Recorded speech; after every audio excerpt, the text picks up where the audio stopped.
Muitos espiritualistas e mesmo alguns médiuns desvalorizam o Livro dos Médiuns e louvam a espontaneidade incondicional do desenvolvimento mediúnico. Tem que deixar à vontade.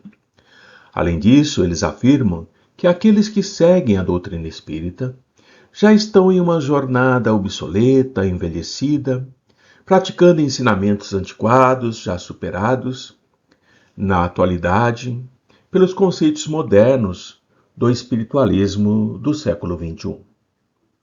Ainda afirmam que os seguidores de Kardec são intransigentes, sectaristas, anacrônicos e que a ortodoxia espírita é capaz de impermeabilizar os seus adeptos ao processo evolutivo da humanidade. Reconhecemos que algumas coisas fazemos mesmo, ficando realmente em defasagem com o próprio evoluir da humanidade e do planeta.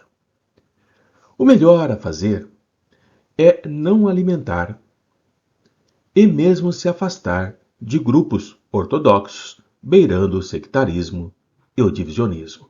Quando percebemos essa situação, nos afastamos, porque a doutrina espírita não tem como objetivo agrupar prosélitos ferrenhos, estimular movimentos intolerantes.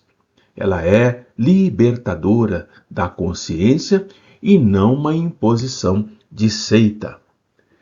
Significa a doutrina o generoso fermento vivo que vai acelerar o psiquismo humano e incitar o homem a se libertar quanto mais cedo possível da sua irracionalidade. A missão fundamental da doutrina espírita, como um catalisador divino, é modificar e exaltar as qualidades de tudo aquilo em que pode intervir ou mesmo influir. A doutrina é o denominador espiritual comum, aferindo os valores nobres de todas as almas, em vez de se tornar qualquer rusga sectária, isolando trabalhadores diferentes e que são devotados à mesma causa do espírito imortal. Por ser diferente, não quer dizer que são adversários.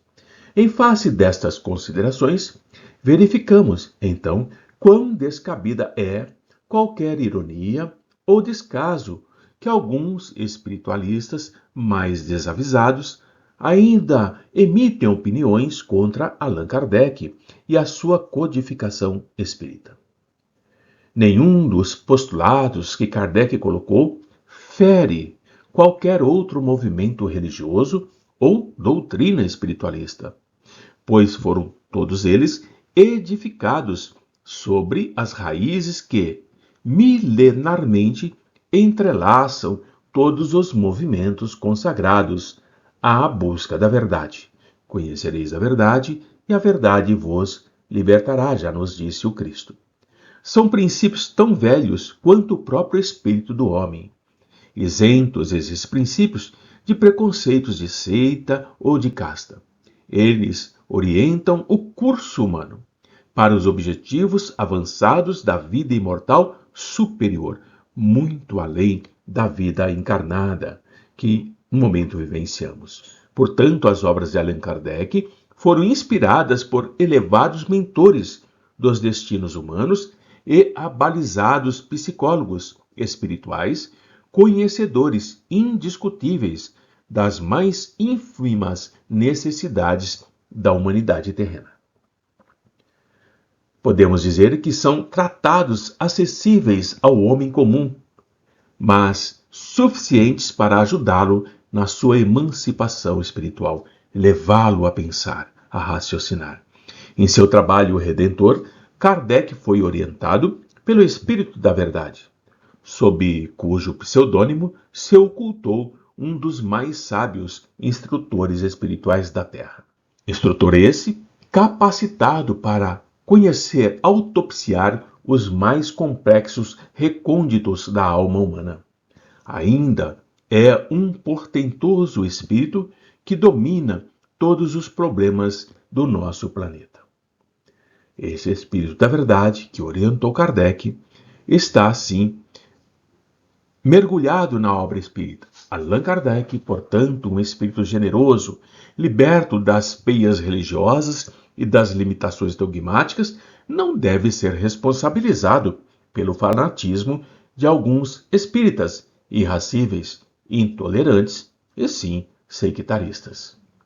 A doutrina espírita não foi codificada para competir com as demais religiões já existentes, pois que os seus postulados da doutrina são baseados na causa e efeito, na lei da causa e efeito e no processo lógico e sensato da reencarnação. Princípios estes já consagrados milenarmente por todas as filosofias orientais que se preocupam com o mais breve aperfeiçoamento do homem habitante do planeta Terra. Saber interpretar o vocábulo kardecismo, bastante generalizado entre os espíritas, é somente a indicação do modo de se exercer o compromisso da mediunidade, isento de rituais, de idolatrias, de oferendas, distinções hierárquicas ou quaisquer outras exigências que vão exteriorizar aquilo que só requer um entendimento mais interior. Kardecismo, esse vocábulo, significa, pois, a distinção correta de um procedimento doutrinário, sem menosprezar qualquer ideia ou movimento espiritualista alheio. As instituições religiosas, as doutrinas espiritualistas ou os estatutos políticos do mundo não devem ser culpados do sectarismo infeliz dos seus adeptos, que são ignorantes, falaciosos e que fazem de sua crença o alicerce para o desforço pessoal contra aqueles que discordam de suas ideias. Importante ter essa mente clara para entendermos que, da mesma forma, kardecismo não significa um agrupamento de homens em oposição doutrinária ou religiosa a outros grupos de homens. Não é isso. É apenas a conceituação tradicional de um sistema de trabalho mediúnico e que, no campo do mediunismo, significa mais propriamente uma preferência técnica, um modo particular de se operar em contato com o mundo invisível. O kardecista, aquele que segue a doutrina espírita, é aquele que se simpatiza com o exercício mediúnico conforme preceitou Allan Kardec, para os adeptos da doutrina espírita. De modo nenhum, portanto, é lícito, é permitido àquele que se diz kardecista censurar qualquer um dos movimentos alheios que, atendendo ao modo peculiar de sua instituição, pratiquem um mediunismo, uma prática mediúnica, diferente daquela que é preconizada pela doutrina espírita em seu seio doutrinário. A liberdade é para todos e não nos cabe julgarmos, condenarmos, falarmos mal daqueles que não seguem os mesmos princípios que nós seguimos. Mas, se seguem a Jesus da sua forma, praticam o Evangelho do Mestre da sua forma, nós podemos sim dizer que servem ao Cristo. Paz, irmãos.